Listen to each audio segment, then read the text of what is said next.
Mark Bineham, a very, very warm welcome to the Humans versus Retirement podcast. Oh, pleasure to be here, Dan. Thank you very much for inviting me on the show. Mark, I can't wait to have this conversation with you. You are literally the other side of the world in the beautiful city, or just outside the beautiful city of Sydney. So I've got my coffee and you're on your after dinner drinks, right? So I really appreciate you, appreciate you joining me. Mark, you've got a wonderful business called The Money Sandwich, which I'm going to get onto in a second. But I'd really love you to share your journey, your story, your credentials with the listeners, how you've come to create The Money Sandwich, write the book called The Money Sandwich, which for viewers is sitting right behind Mark's head. And you can, I'd love you just to share that. I think it's a really interesting story because I think just the framework for me is amazing. You were a very successful practicing advisor on the boards of many institutions in Australia. You had your moment, your life event, a big health scare that I think caused you to think about life and what it means and what you want to do going forward. And that's led you to where you are now. It's a journey that many people go on as they think about life and the meaning of life and as they approach their retirement. So I'd love you to share that with the audience. Sure. And it's an interesting one in that I started as a financial advisor and, I was actually a pretty average engineer and realized I wanted to actually make more money. And it wasn't really until I became an advisor I realized it wasn't actually getting more salary. It's what you actually do with that money. That's, is what we do and what you do with your clients when you teach them how to get the most out of their money. For 30 years, I was an advisor and I loved my clients. And they basically got old as I got old. And so probably the last 10, 15 years, I was really specialized in pre-retirees and retirees. And they were my clientele. And I suppose you were saying, yes, I was part of a board. I was lucky enough to become the national president of our association body. And we actually put on an expo for the public, direct to consumer. And it was really seeing people and advisors can sometimes with their clients be in a bit of a bubble that you don't really see in Australia. And, we're only about 15 to 20% of people get advice, and mainly those are retirees. So the majority of the general public don't get advice. And we saw this in this expo. And when I saw people come up to us and asking just questions, and I thought they'd be asking, what are the best tax effective investments? How can we invest our money to get the best return? And they weren't. They were questions like, will we ever be able to retire? Will I ever be able to stop work? Will I, how will my children ever be able to afford a home in today's world? And it was just a real eye opener for me that we as a profession needed to do better. And soon after COVID hit, and actually it was a time when I did have some heart surgery and while everything was fine and everything got better, it was sort of one of those moments where you're sort of thinking, well, do I really want to do this? Do I want to work as hard as I was? And with COVID, it just sort of seemed right time to slow down. And I thought, well, if I'm going to stop, one thing I want to be able to leave as a sort of, legacy or something similar was that I wanted to write a book that what I was doing and the way I was helping my clients and even divorcees or anyone who was approaching retirement and wanting to know what they would do. I thought, well, if I write a book, at least there's a $30, 15-pound solution that's there, low-cost solution, so that anyone can just pick up the book and anything I would basically run through or talk to my clients about retirement, there was a low-cost solution, and thought, yep, that's it, I can retire. But as things do, I didn't enjoy retirement, and that lasted about 2 or 3 months. I really wanted to get out there and be busy. Enjoyed talking about this, and the book actually opened a lot of doors. I started my own podcast like you're doing. I got to talk to a lot of other people about retirement that weren't actually, for a lot of people who couldn't actually afford it. And on the other side of it, even the people who could afford it, they were having terrible retirements, and it was realized it's not just about the financial. And so, it all encompassed that it's pretty well a new career, and loving it. We're going to get onto this in a second, but you've got a great keynote speak that you do called Unleashing Your Third Act. And it feels like that's what you've done, right? You've unleashed your third act Absolutely. on this. And I think so many people that are listening to this can take guidance and advice from what that journey. Just because we stop what we've done for a number of years doesn't mean that we have to kind of retreat and retire or do something that doesn't feel kind of purposeful or meaningful. The third act is all about that. It's find out what you love doing and do more of that, affect and impact people. Because I think so many people, there's so much knowledge and wisdom that you've accumulated over the years that it would be a waste to not get that out there, right? Many people in their 50s and 60s have got so much that they can just go, let's just talk to people. Let's get out there and see it. And I think that's what you've done, right? You've done TED Talks. You've been on stage across the world. You're now, a real big authority figure, both in your homeland and here in the US. You've been and stuff talking about this stuff, right? And it's really, really, it's a massively important subject. And you've brought your daughter into it, which is amazing, right? So the legacy kind of flows through. I think it's such an amazing thing that you've created. Yeah, I think, especially for my daughter, it's great working with her. I'm the puppet. I just get up on stage and I can talk about this stuff until I'm blue in the face. But she built the website, she built the podcast, she edited the book, put it all together. So she has a great marketing background, and it was terrific to be able to work with her and continue to work with her on this. But I just think for a lot of people, why is this so important, and why it's so important the work you're doing. And we're talking about, it's mentioning about working overseas and speaking overseas, and I've spoken a lot in Asia and America. I still haven't spoken in the UK, so if there's anyone listening who wants me to speak in the UK, I'm very open to it. But I just think retirement is such an important topic, and and it's got a lot of English friends, just as here in Australia, just like in the US. There is definitely a connotation about retirement that's the end of your life. There is a negative connotation, just the old people walking hand in hand along a beach, off to somewhere, or, I'm going to retire, I'm just going to play golf every day. And we both love golf, but you can't play golf every day. You need something more. And if you really do take it on, this third stage of your life is the best part. Absolutely. The best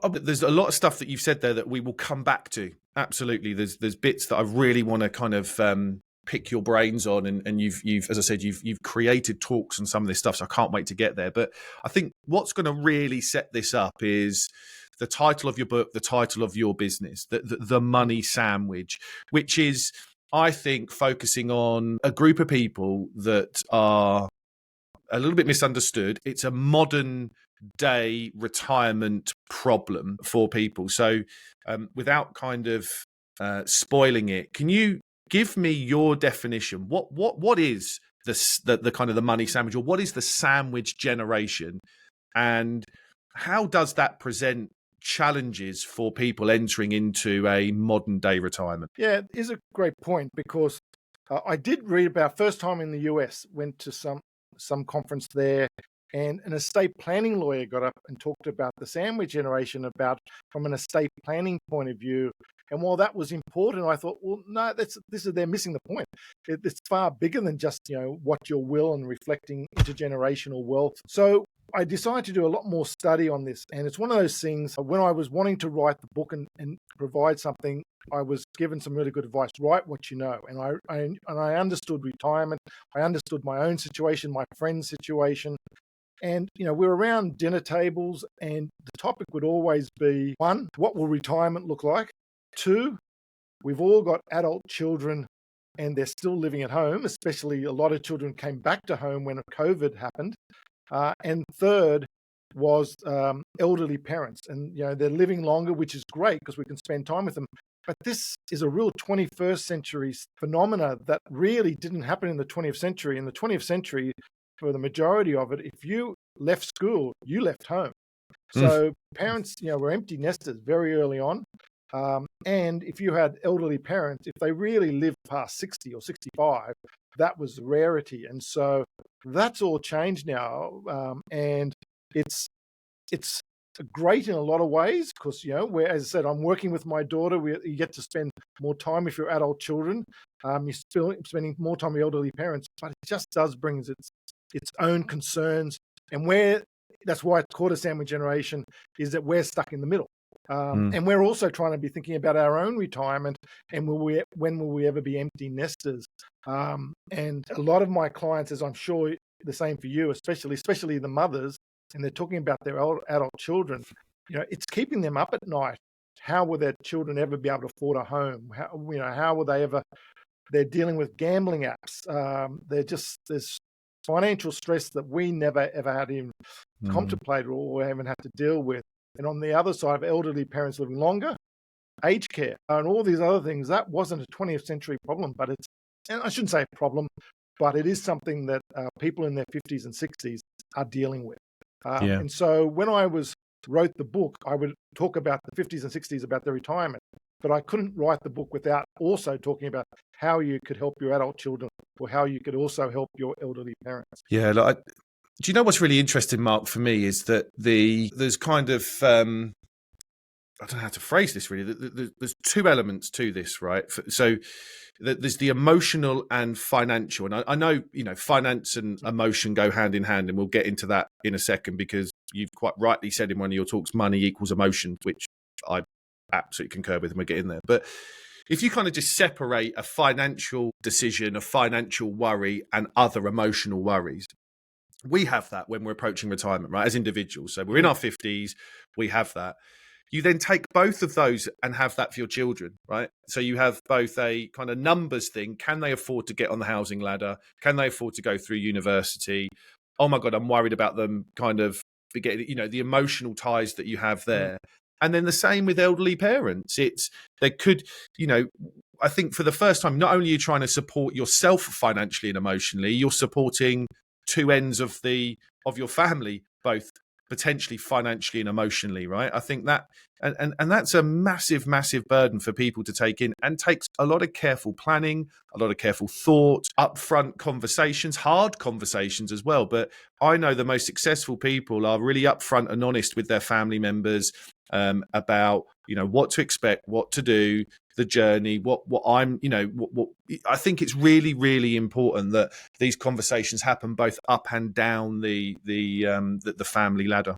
And I think part of what you do and what I do, advise or money coaches do, is try and get people to have these conversations, positive conversations about money, because we look at the people, from the States, the United States, and they're always open about talking about money, maybe going too far. But, my heritage is English and Chinese on the other side. And both those cultures, no one talks about money. It's rude, it's just, you're uncouth if you want to talk about money. And I think, yes, bragging about money is a bad thing, but absolutely having positive money conversations is something we all need to teach our children, and so they can get better at it. So staying in there then, just kind of thinking about some of the things that you've learned and you've observed and stuff that's in the book. And by the way, the book will be linked to in the show notes and everything. So absolutely encourage everyone to go and buy that. Is there a bit kind of adult children? Is there some things around that you've observed that you can share around the challenges that people face when it comes to thinking about how to help or support their adult children? I think, and it is a little bit hard for people of our age when we want to help adult children, because even if our parents didn't talk to us about that, they could nearly be in the war generation, so they have a very different thinking to the way we think about it. But even the way we think about it, you should save, you should buy your own home. I could afford to buy my own home, and you then put enough away so that you'll have a pension and so on. Whereas the research we've done, and I apologize, I don't know what it is in the UK or England, but in Australia, a traditional home cost in the 20th century was 3 times salary. So to save up for a deposit. Yeah. Now it's 10 times. So I have seen London prices the last time I was in London, and it's what we say in dollars, you're saying the exact same amount, but in pounds. So it's just ridiculous. And you sort of think, well, how are you saving up even just a 20% deposit, even if you could afford the loan? So I think I think there's new rules you've got to play by in the 21st century. And when we're helping our kids think about, you can't put yourself under immense financial stress by getting some monstrous loan, a loan for a home, just because your parents had had a house, so they think you should get a house. There's other ways of doing that, and I think buying something maybe that's just is affordable, but it's an investment property, and maybe every 5-7 years reviewing that and maybe getting another, and it's all about passive income streams. And I know I'm talking to the converted and to your clients, but passive income stream I think will be far more important by 21st century than it was in the 20th century. You know, someone having an investment property, and for my parents' friends was, wow, they must be rich. Whereas now I just think, no, that's going to be a far more essential part of your financial planning is how are you getting into shares, managed funds that will provide you alternate income streams, property, as well as going through. And I'm not saying you shouldn't buy your home, but it may not be your first property. That sort of thing. So there's just different rules, I think, that parents can encourage their children to talk about. And there's probably one other thing that I was just saying that was really quite clear when I was researching my daughter's friends and children, that age group, was incremental expenses compared to what we face. People say it must be, why can't you save? Well, in the 20th century you got paid weekly and you got paid cash. In the 21st century they're getting paid monthly. They don't never see this money, and then they live paycheck to paycheck because they've got all these little incremental expenses, all these streaming services, Uber Eats, and all these other things that just chip away. None of it on its own looks very expensive, but they just all add up. Unless you actually look at your statements. And when we do get our clients or their adult children to look at their statements, they're just shocked how much is going out in these incremental expenses, which was never a 20th century problem. So there's a few things like that. They've got technology, and we won't even go down where technology is helping but also hindering. But they're facing a lot of things we never had to worry about. Yeah. Do you think, and conversations I've actually had with my clients is that, that when it looks to, when they're thinking about how to help their adult children, and I know there's some research that I've read that's come from the States about this. I think a lot of people don't want to feel like they're just giving their kids the easy ride, right? They don't want to not educate them about this stuff. They don't want to just give them a lump of cash and go, I've bailed you out. So I think that there's a real push and pull that people are going, well, actually, I know that I want to financially and emotionally support my children, but what I don't want to do is kind of just give them that one-way pass, that free ride.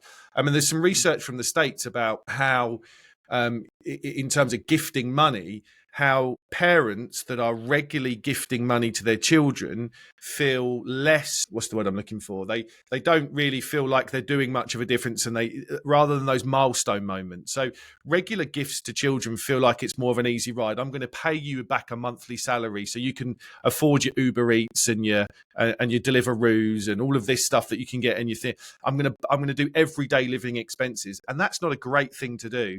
If they want a car or a deposit for a house or wedding or this amazing once in a lifetime holiday trip, that's the potential better thing. And I think a lot of people are going, how can I structure this in a way that I don't feel like I'm just letting them off the hook with finding out about life and money and giving them lessons? Have you come across that? Yes, and I think that is actually not a serious problem, but is becoming more and more of a concern, because people who and especially the boomers that they're talking about, in that, they have built up equity. Their homes, without them even knowing it, have just grown to such an extent. So they actually have wealth that they may never have had before. And one, they're worried about that this will be passed on and then their children will just waste it. But also, in the meantime, but because they're living longer, in the meantime, can we help them? And I'm seeing a lot of simple strategies like, okay, we're not just going to give you the money, but if you save half the deposit, we'll match. There's got to be something that you've got to build in discipline and accountability, and show me that you're working towards something and I will help you. We see a lot of people who, and I don't know the rules in the UK compared to Australia, but guarantor for a property is very different to guarantoring for a business. And if it's just to help them get into it, it's some way of unlocking the equity in your property that you can at least help your children get into it for the deposit. And then when the property grows, you drop off that guarantor part. So there's things like that But yeah, you just can't give it to them. It's just, No. there's no appreciation after a while.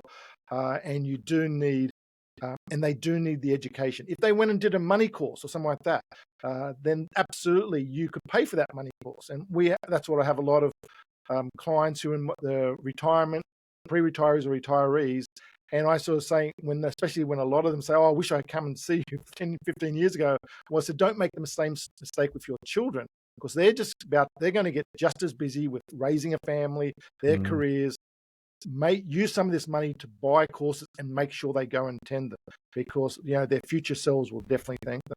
Yeah. No, great advice, Mark. Great advice. If we kind of go then the other end of the scale then, so what are your observations when it comes to it probably tilts towards more emotional support rather than financial potentially for aging parents, but how does that affect people when they're thinking about their retirement and planning their retirement when they've got elderly parents that are living longer in their 80s and 90s and their kind of health has dropped off, and what's your observations around that area?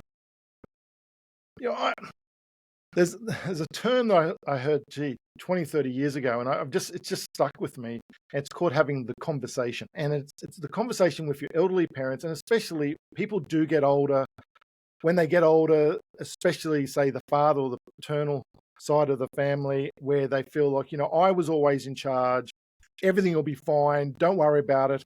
But unless they actually have those conversations with the children who are our age, with their elderly parents, so that their wishes can be done, it's just a tough thing, because I've seen, and sure you have too, so many issues have happened when people have passed away, and that their will wasn't updated. They didn't even have a will, where their old will was, and it's just not going to the way they said they might have even told you, I want to be split 3 children, I'm going to split it 3 ways. But the way the will was, it's not going to happen that way. And it just causes undue pain within that family. And I've seen families split up over this. So it is one of the things I really stress. And I'm sort of, sometimes it's even someone like ourselves who is the third party who can actually say, okay, even if your father or mother don't want to talk to you, I'm happy to go in as a third person just to make sure everything's okay. Yep. Even if they're saying, just so if you can feel the sleep at night, sort of keep you up at night moments, just to say, have they got a will? Is it updated? Is it what they're doing? And you can go in there and just chat to them, and they're far easier to talk to you than they would be to their own children, which is crazy, but that's just the type of the world we live in. But I do think if you can do that, invite your parents over, and maybe it's an incremental thing that, you just want to raise it. Is everything okay? If something happens, if you had to go into an aged care home, what are the sort of things, and hopefully it never happens. And there's often you hear about, you're only going to take me out of here in a box type of thing, but you just got to raise these conversations and just not ignore them. And if you can do that, it can just stop so much future pain. So that's the big one for me. But just, if I think even on the aged care side of it, it's especially, and realistically, men pass away earlier than the women. And so if it's your mother who's now becoming quite elderly, 80, 85, and we had this with my mother-in-law, you sort of think, oh, I've got plenty of time. I can get an enduring power of attorney or guardianship. I've got plenty of time. She falls down, unfortunately breaks a hip. The doctor says she's not going back home. Find an aged care home for her within the next week. It's never not being prepared for. So I think having those conversations, just so you're prepared, hopefully it doesn't happen, but just you're prepared, is just, it's just all about communication. Yeah, no, I couldn't agree more. I think, like we often, we've got a number of clients where we work with the whole sandwich, right? So we do help their children and we work with their parents, and it's the first thing, right? This is a conversation about ensuring that everyone's got peace of mind, particularly if something did happen to your parents, that the powers of attorney are in place. You haven't got to wait 6 months to register them if you need to make a decision. They're in place now. Wills are always up to date and reviewed. The wishes are there. We independently talk to the to the parents to make sure that, again, like you said, they want conversations with you that they don't necessarily want to share with their children, which is fine, as long as we're confident that everything's kind of, in place and everyone knows the playbook, so to speak. And I think it's so important, because that then just allows you to go and get on with life. You can enjoy time with your parents, enjoy time with your children, knowing that if something did happen, then you are absolutely in frame or you're absolutely kind of covered, and you know what to do. What's really interesting for me, a quick observation that I've made, is that when I work with people where their parents have either passed away or they are poorly, one of the big conversations I have with them is that they want to set things up so they don't have the same impact on their children as their parents have had on them, on a negative way. It's kind of like, they didn't put this in place, they didn't do that, I don't really know what to do. I'm 55, 60 now. I'm going to set this up for my 20-year-old children now and then review it, because I don't want them feeling like I feel now and all the stuff I've got to deal with. I think that's really an interesting thing that's definitely happening. Yeah, I think that's also one of those 21st century things that will happen. Estate planning will be far more of an importance. 20th century, if you had a will, that was probably enough for most people if they had that.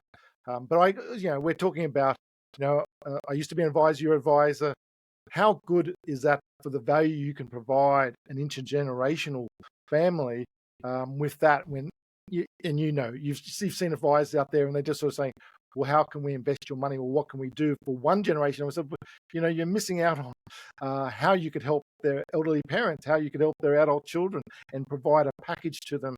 I do see that will be over the next 20, 30 years, especially with the wealth transfer of the boomer generation. There is just going to be so much call for that type of value that advisors can provide. Agree. Mark, I want to move on to a couple of things that you on your website. You've got some really fantastic resources and materials that will travel over to the UK in terms of their relevance. So again, links will go on to the show notes. But you've got some details of some of the keynote speeches that you do, which I think are really fascinating. And we mentioned it right at the start of the conversation about unleashing your third act. And you've got this really great framework. It's called Unleashing Your Third Act, 6 Keys to Retirement Worth Living. Why is third act, those two words, that kind of phrase, why is third act a good way, in your opinion, to reframe what I think is quite outdated, the word retirement? Yeah, and you said it there. The word retirement's outdated, it's negative. And for a lot of, pardon me, I speak to people about financial freedom.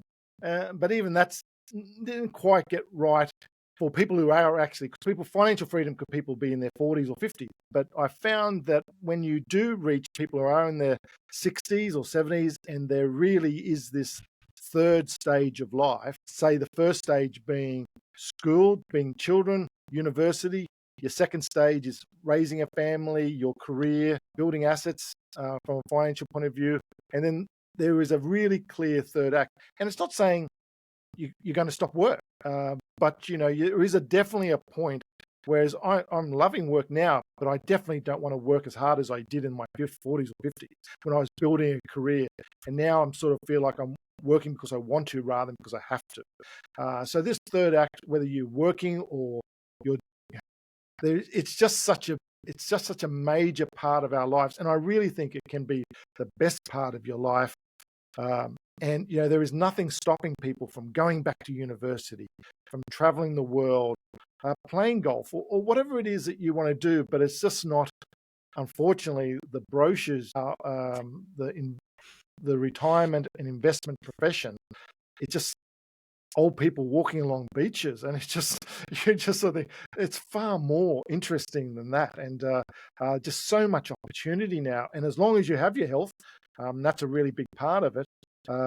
There is just so much opportunity, so I thought the third act, which is usually the climax of any theatre show or musical or play, and I just thought it sort of fitted well. Yeah, no, I absolutely agree. I love these reframing. I've interviewed a guy called Mike Drack, who's Canadian. He's been on the podcast, become a really good friend and a really good author, and he's created a little bit of a movement. He wrote a book called kind of Victory Lap Retirement, and it's the same thing, right? It's kind of, you're now on your victory lap. There's almost that kind of, the third act of your career, that victory lap that you're going to go on. And I think, we really need to one of my big pieces of advice for people listening to this that are approaching retirement is just to get creative in thought about this. Reframe it, redesign it. Think of it as your third act. Think of it as your victory lap. Think of it as your second half. I don't know, but stop saying that you're retired. You're just now doing more of the things that you love doing, less of the things that you don't like, taking control back of your time, investing a bit more in your health, and enjoying this kind of freedom or independence that you've got. Yep. That's out there. So yeah, I agree. What do you give me a flavour of what some of those 6 keys are? We don't have to go through them all, but is there anything that you think's really important that you would want to tell the listeners? I think it is because too many people, if they come to see you, or they came to see me, it was always the financial. Will I have enough to retire on? And that is important. I get that. But for me, from my own research, I split the 6 keys or 6 challenges into 2 groups. What are you going to do, and how long can you do it for? So for me, the first group is, what is going to be your challenge? What is your new challenge? If work was your challenge, you can't just sit there on a couch and watch TV from now on. You need something mentally stimulating you that will be there. And people say, I'm going to lower my handicap for golf, for example. No, you need something mentally to challenge you. That's a really big part of it. You need a community. For a lot of people, they have a career, their work is their community, and all of a sudden they hit an age, they stop, and that community, their emails, they just stop, and they're just lost. And I think it's the Sardinians who live the longest on average, and its number one reason is the community. People, they know every day, I'm going down to a local coffee shop or market area, and I'm going to meet my friends and sit down, talk, have a laugh, enjoy life. And community is a really big one. So the first group, what are you going to do? It's the challenge, it's the community, and it's actually your relationships. And I'm sure you found couples will come in and see you, and one says, okay, I'm going to retire and we're going to travel the world. And the other one says, well, we're going to backpack across UK. And they look at each other and say, what? I didn't know. And they don't even talk to each other about what retirement looks like. So I think relationships, there's some terrible stat in Australia that I think the second highest rate of divorce is 2 years after retirement. So we do need to get relationships right. So to me, that was it. Challenge, community, relationships. And the other side is just simple. Yes, you do. How long are you going to do it for? Is you need your physical health, you need your mental health, and of course, you do need to have enough funds to cover that. And it doesn't need to be. People also say, I need millions. You don't need millions. You just need to get it working harder for you. So it is important to see people like yourself on the financial side. But physical health, mental health, financial well-being is really important. So yeah, they're the 2 groups. Brilliant.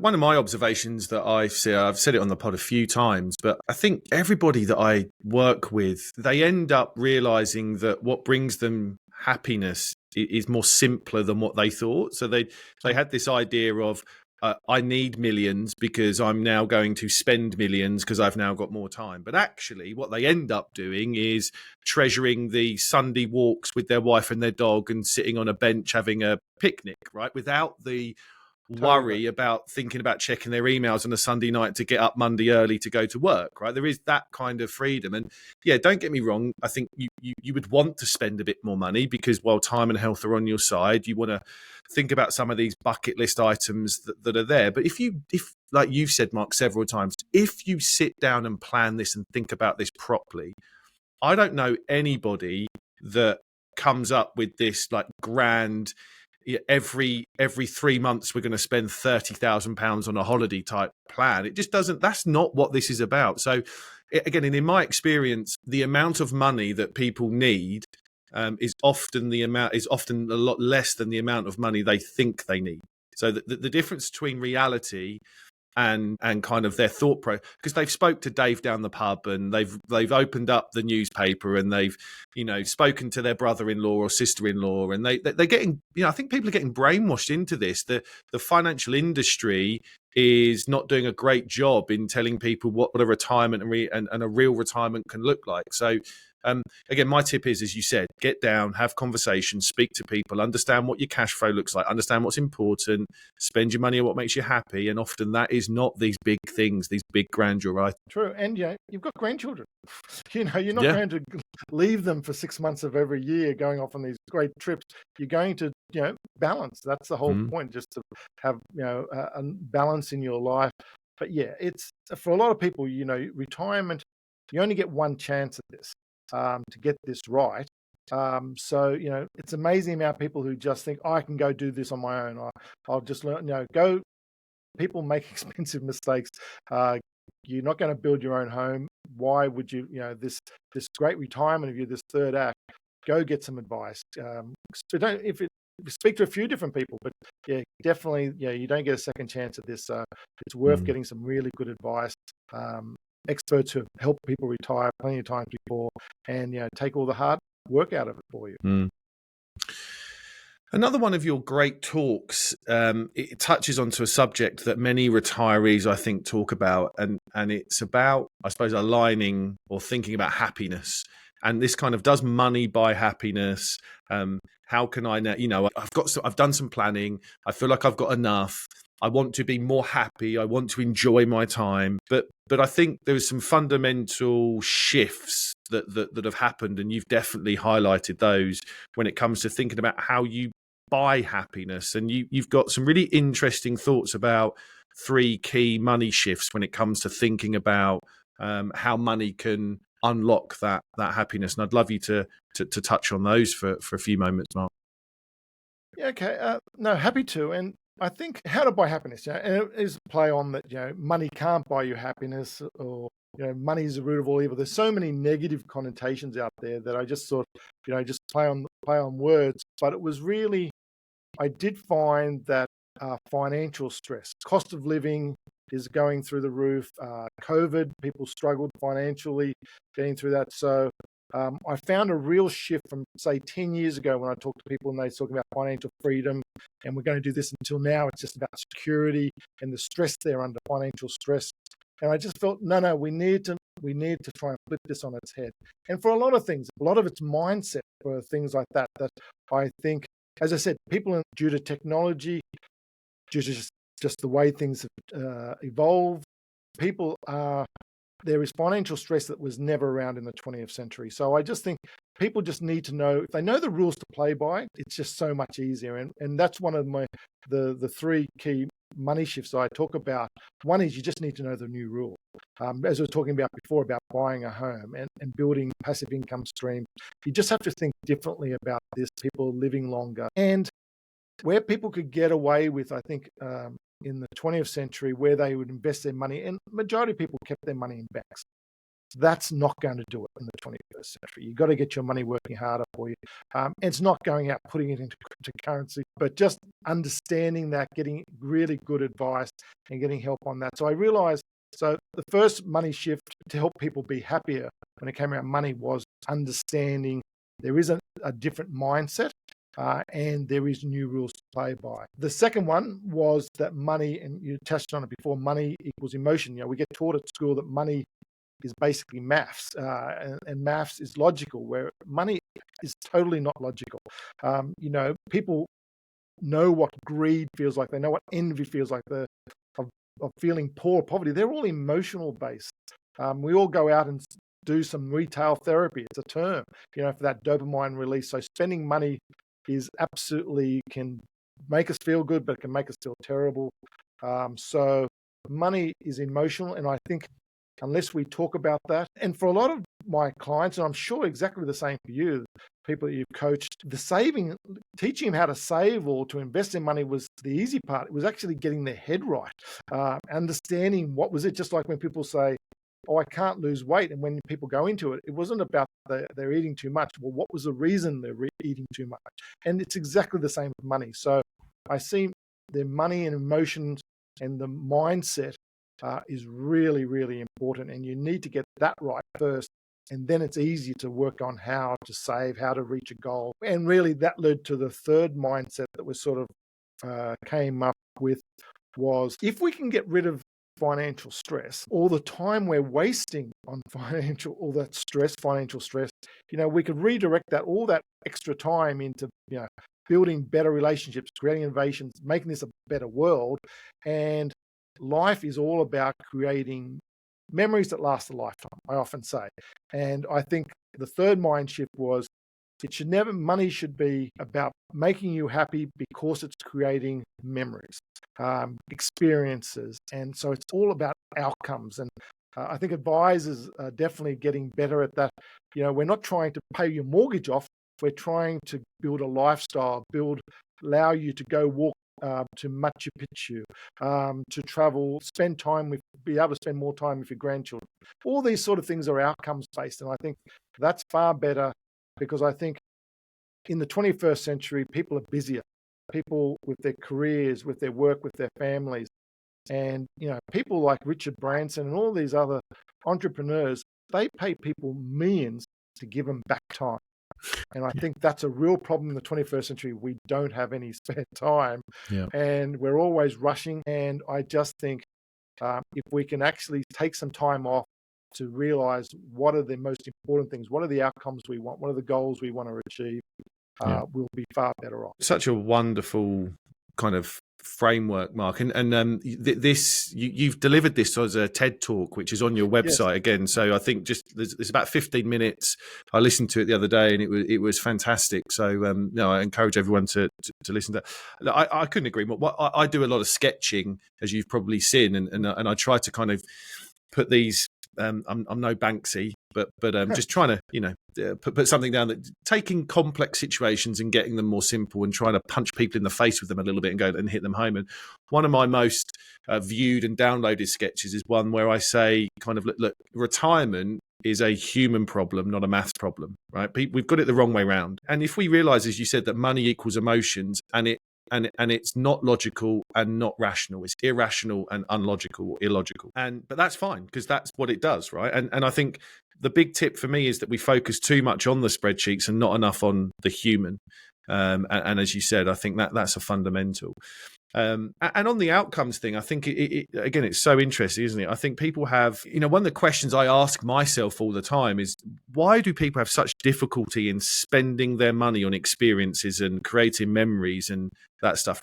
Why do they have such difficulty when all of the research suggests that by doing that, you create happiness, right? So there's obviously it's not a spreadsheet problem. It's there's some other things in there that need to happen. And we know that if we focus on the outcomes and we give examples, and people then see it in real life, so they do small steps and they spend some money and they feel better and they see the change, or they give it away, it just creates a really lovely momentum and snowball for people when they're in their retirement. And I think the younger generations are getting better at this. There's no question. They, as I said, they've got their own problems with technology being a hamper and these incremental expenses and all these other little things, but they absolutely are not looking, I'm going to have a career and I'm going to work as hard as I can till I'm 65, and then I'll retire.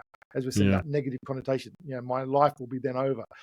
They're thinking every 10 years they're going to have a 3-month break. They might change careers. They might have 3 or 4 different careers.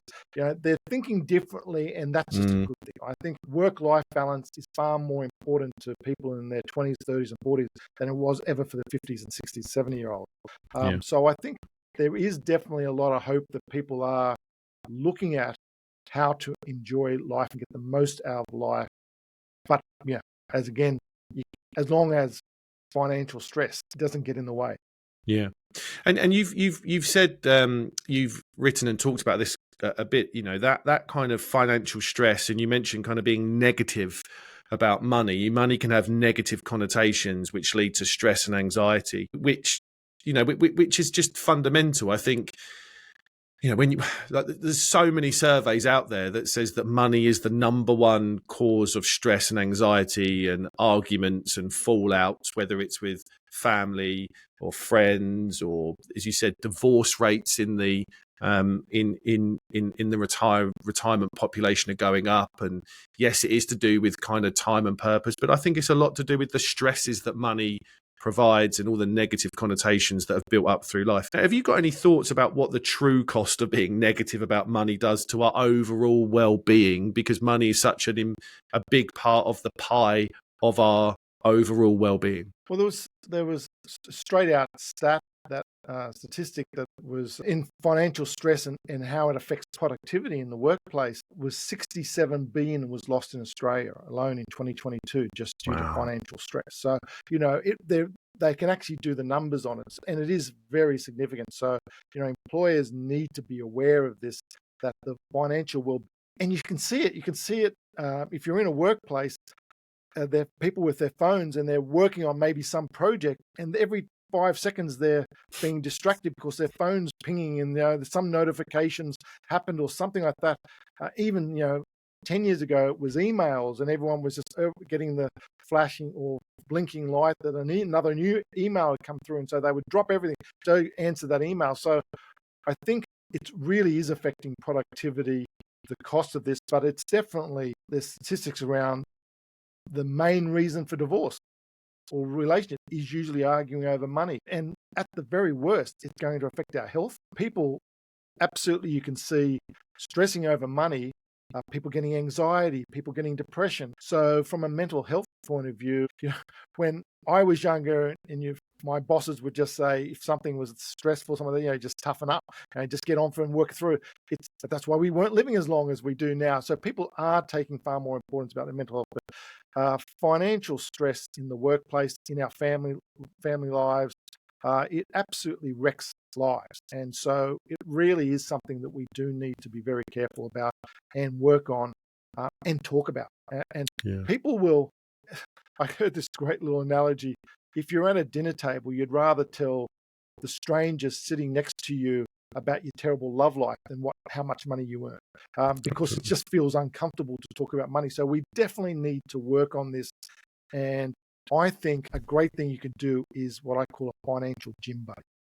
Just if it was a Sunday morning, cold Sunday morning, and yes, it gets a lot colder in the UK than it does in Australia on a winter morning. But if you've got someone waiting at the gym, you'll feel accountable and you'll get up and go to it. And I think it's the same thing with money. We need to get better at talking to our friends and saying, I'm trying to save for a goal, or I'm trying to pay off my credit cards. I'm just realized, and I even heard someone talking early today saying it could actually work in your favor. Your friend might say, well, we don't need to, we catch up once a week. We don't need to go to a restaurant. We can cook something at home. Now I'm glad you told me about this.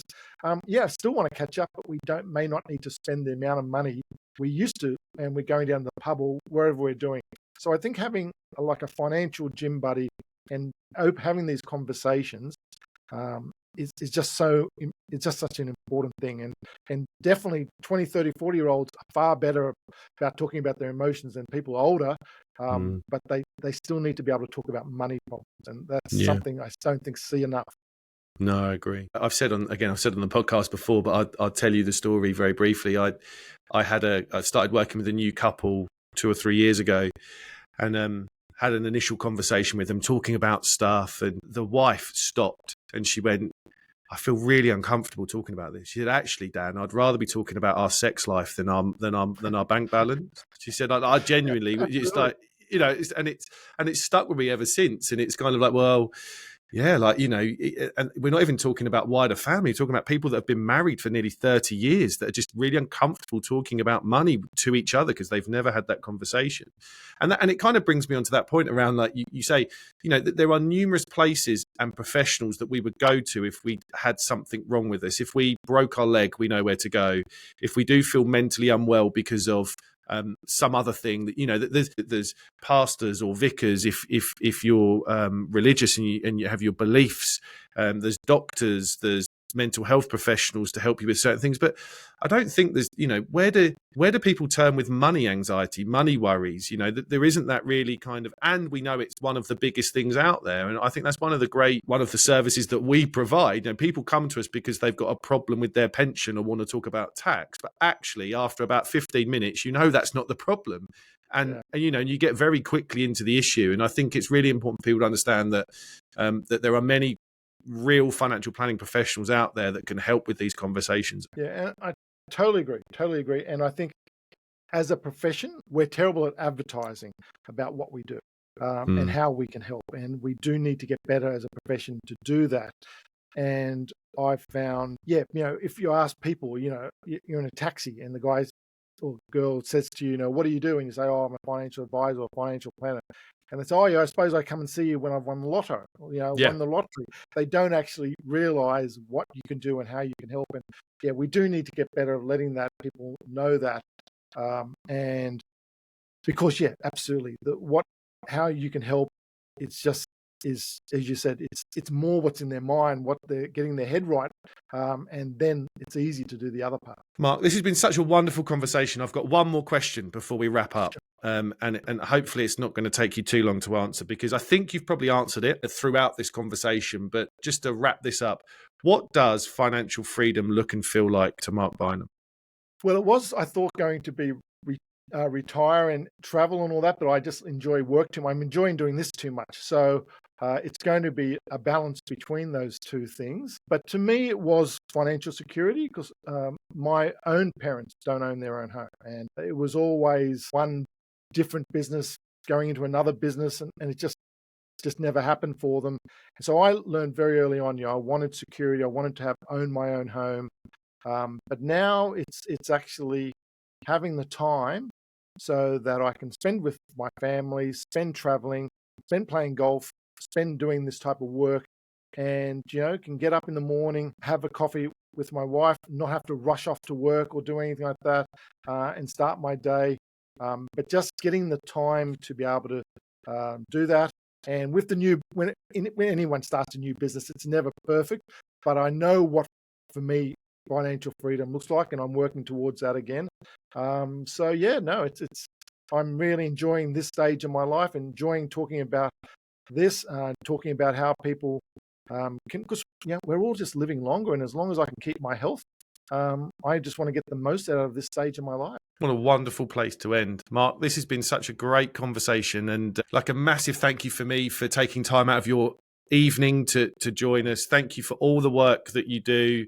All the links are going to be on the show notes for people to find out about the book and your talks and everything that you do. So, thank you so much for sharing that with us. It's been such a great conversation.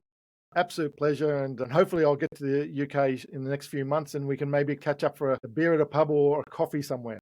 Yeah, beer, coffee and golf. It's on the agenda. Perfect. Absolutely. Mark, thank you so much. And that just leaves me to say, once again, a massive thank you to everyone for joining us on the Humans versus Retirement podcast. Until next time, take care.